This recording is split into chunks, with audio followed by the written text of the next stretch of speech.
A mí me gusta, soy hija y nieta de psiquiatra, investigar el comportamiento humano. Voy observando lo que va sucediendo en el mundo emocional, en el cambio en la población, e investigo qué subyace, qué va pasando, buscando las bases humanistas, biológicas, neurocientíficas del ser humano.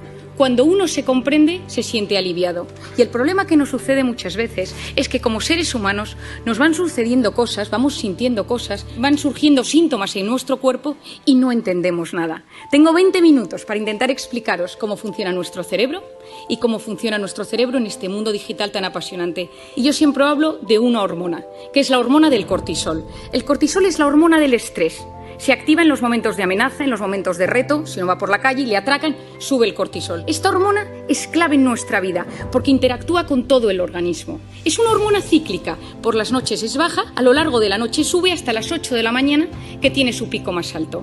Lo interesante de esta hormona es que no solo se activa en los momentos de amenaza, sino también cuando yo me imagino un momento de amenaza. Es decir, mi mente y mi cuerpo no distinguen una amenaza real de una amenaza imaginaria. Ante algo físico real que me sucede, es decir, que me echen de mi trabajo, o ante algo imaginario, y si me echan de mi trabajo, se activa esta hormona. Y esto es un problema, porque el 90% de las cosas que nos preocupan nunca, jamás suceden. Pero nuestra mente y nuestro cuerpo lo viven como si fuera real. Si pensamos en la pandemia, donde todos hemos tenido miedo, y el miedo cambia nuestro cerebro, nos intoxica de cortisol, todo nuestro organismo y nuestra mente se han transformado. Es decir, yo lo llamo la intoxicación de cortisol. Esta hormona toma las riendas de mi cuerpo y empieza a cambiar mi cuerpo y mi mente. Se me cae el pelo, me tiembla el párpado, tengo gases, me cambia el aparato intestinal, se me inflaman las articulaciones, me duele la espalda. Todo mi organismo responde a esta intoxicación de cortisol. Y por otra parte, a nivel psicológico, estoy irritable, tengo fallos de memoria, de repente me encuentro triste. Y durante 5 años me he dedicado a investigar el cortisol, cómo bajar el cortisol, porque vivimos en una sociedad intoxicada de cortisol. Y la intoxicación de cortisol genera inflamación en el cerebro y en el organismo. ¿Cuáles son las vías de escape? Y ahí es donde voy. Yo durante mucho tiempo he investigado cómo de forma sana conseguir equilibrar esos niveles de cortisol. Pero nos dimos cuenta, y muchos neurocientíficos a nivel mundial nos hemos dado cuenta, que la pantalla nos alivia. Y esto es clave. Lo que sucede en la pantalla son gratificaciones instantáneas. Yo quiero algo y lo tengo, y lo siento. El cofundador de Facebook, Tim Parker, reconoció en un evento médico en Filadelfia hace unos años: creamos Facebook para generar adictos. Nos dimos cuenta de la vulnerabilidad del ser humano, de cómo el ser humano necesita sentirse querido. El ser humano necesita sentirse reconocido, porque nada mueve más al ser humano que alguien te quiera o que crea en ti. Y dijimos, creemos Facebook. Subes una foto y la gente le gusta, y la gente te comenta, y la gente te pone likes. Pero ¿qué hemos descubierto? Que hay una hormona que subyace en el comportamiento de las pantallas. La pantalla como redes sociales, videojuegos, Instagram, noticias, mails, WhatsApp.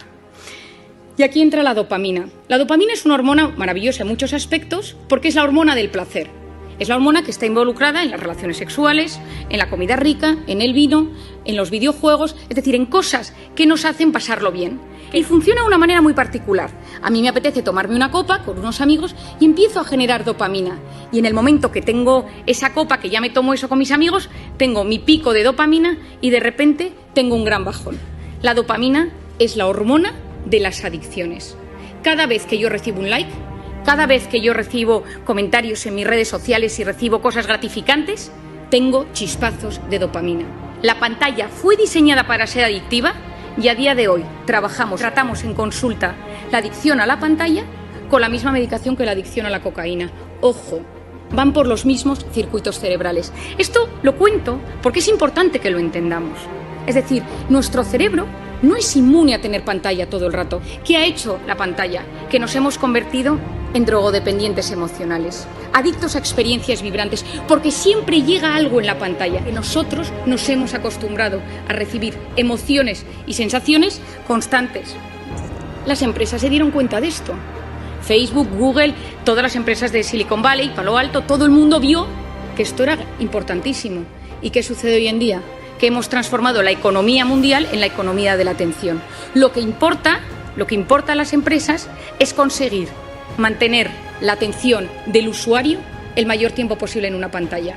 Nos han captado nuestra atención y es mucho más fácil secuestrar nuestros instintos que dominarlos. Como es algo tan impulsivo, me siento querido, me contestan, estoy metido en un grupo, me hacen caso, escribo, me meto, busco, compro. Es decir, gratificación instantánea, lo quiero todo y lo quiero ya.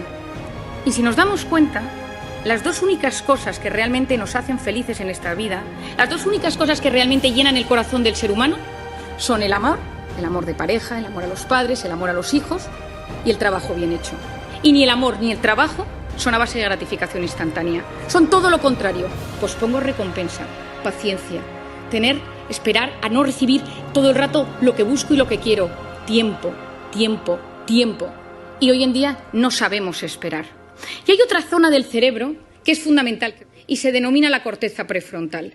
La corteza prefrontal es esta zona delantera de nuestro cerebro y es la zona que se encarga de la atención, de la concentración, de la resolución de problemas y del control de impulsos.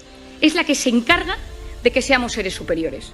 La que yo de repente voy caminando en un restaurante y tengo apetito y veo que mientras voy por el pasillo que un señor está comiendo y no le quito la comida del plato. La que hace que yo de repente me apetezca comprarme algo y no me lo compro. Que de repente veo a una persona que me gusta por la calle, estoy casado y digo, no me conviene porque estoy comprometido con otra persona. Esto es la corteza prefrontal. Es el centro neurálgico de la voluntad. Pospongo las cosas o las retiro de mi camino porque no me conviene. Cuando un bebé nace, la corteza prefrontal es profundamente inmadura y el desarrollo del cerebro funciona de atrás para adelante y a medida que uno se va haciendo mayor, va madurando hasta que la corteza prefrontal madura en torno a los 15, 18, 21, 25 años. En las mujeres madura antes, en los hombres madura después. La corteza prefrontal se activa en un bebé de tres maneras: luz, sonido y movimiento. Si alguno tiene un bebé o ha tenido un hijo, se da cuenta, de repente el hijo está en su hamaquita, pasa el padre, pasa la madre y gira la cabeza. Presta atención. De repente se enciende una lucecita, presta atención, escucha una música y activa su atención. ¿Qué queremos nosotros con la corteza prefrontal de nuestros hijos? Que a medida que se van haciendo mayor, presten atención a objetos inmóviles, a un profesor, que estén sentados en la salita de espera, que vean una puesta de sol y les guste, que puedan ir a un museo, que puedan leer un libro. Es decir, que no solo se active su corteza prefrontal con la luz, con el sonido y con el movimiento, sino que también sean capaces de prestar atención a una conferencia. ¿Qué pasa si yo le doy a mi hijo una tablet, un iPad, lo que sea, con 6 meses, con 1 año, con 2 años, con 3 años? ¿Qué es la tablet? Luz, sonido y movimiento. Y el cerebro del ser humano funciona con un mecanismo que se denomina use it or lose it. O lo usas o lo pierdes. ¿Quién de nosotros tiene mejor hipocampo, centro de la memoria, desde que usa Wikipedia? Nadie. Todos se nos atrofió el hipocampo. ¿Quién de nosotros se orienta mejor desde que usa Google Maps para todo? Nadie. Porque nuestro cerebro, cuanto más utilizas herramientas externas, más se atrofian las herramientas internas. Si yo utilizo la corteza prefrontal siempre para estimularme desde fuera, luz, sonido y movimiento, ¿qué es lo que está sucediendo?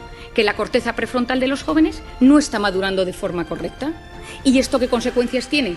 Seguro que habéis oído hablar del famoso TDAH, trastorno por déficit de atención e hiperactividad. Falta de atención, falta de control de impulsos, corteza prefrontal. 10% de los niños del primer mundo medicados por TDAH. Medicaciones que no son inocuas, hay veces que son necesarias.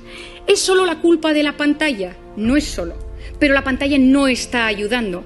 ¿Por qué? Porque si yo quiero ayudar a que se desarrolle bien mi corteza prefrontal, necesito posponer el uso de la pantalla en los niños.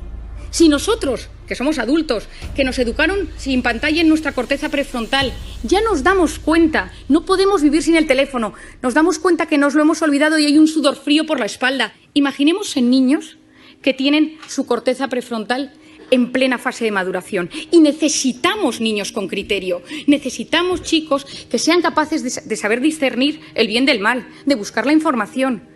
Estamos enamorados de la superficialidad porque no somos capaces de profundizar. El otro día le compré a mi hijo mayor un libro de los 5, que yo supongo que aquí todo el mundo lo ha leído, y me quedé horrorizada. El libro ha cambiado. Ya no hay textos descriptivos, solo son una especie de dibujos con textos de aventuras. Y le pregunté, escribí a la editorial y me dijeron, es que nos hemos adaptado a los nuevos tiempos y a la capacidad de lectura que tienen los niños hoy en día. Me quedé preocupadísima. Es decir, no somos ni siquiera capaces de leer. Antes leíamos una novela, la leíamos 2 horas Y al día siguiente la retomábamos y nos acordábamos de los personajes. Ahora, durante el tiempo que estamos leyendo, nuestra cabeza está conectada a la pantalla. Y esto es dopamina y corteza prefrontal. Necesitamos potenciar la corteza prefrontal del ser humano del siglo XXI. ¿Significa que tengo que coger mi teléfono y tirarlo a la basura? Por supuesto que no. Significa que soy yo quien domino el dispositivo y no el dispositivo el que me domina a mí. Es decir, cada vez que yo cojo el teléfono, que se enciende la pantalla, algo está pasando en mi cerebro. ¿Cuándo utilizamos el teléfono? En dos momentos. Cuando uno está aburrido o cuando uno está estresado. Uno está escuchando una charla, está escuchándome hoy, está de repente, ¿quién no le ha pasado en estas múltiples entrevistas o sesiones por Zoom eternas? Y que uno se da cuenta que no es capaz de seguir el hilo de la conversación y su cerebro le pide el teléfono. ¿Por qué? Porque me estoy aburriendo, me estoy poniendo nervioso porque no me entero bien. Nuestro cerebro, ante el aburrimiento o ante el estrés, nos pide pantalla. Si esto lo hacemos también con los niños y con los jóvenes, ¿qué sucede? Que no estás dejando a los niños aburrirse, y el aburrimiento es la cuna del asombro y de la creatividad. Nadie ha descubierto nada grande en un momento de hiperestimulación, en un momento ajetreado.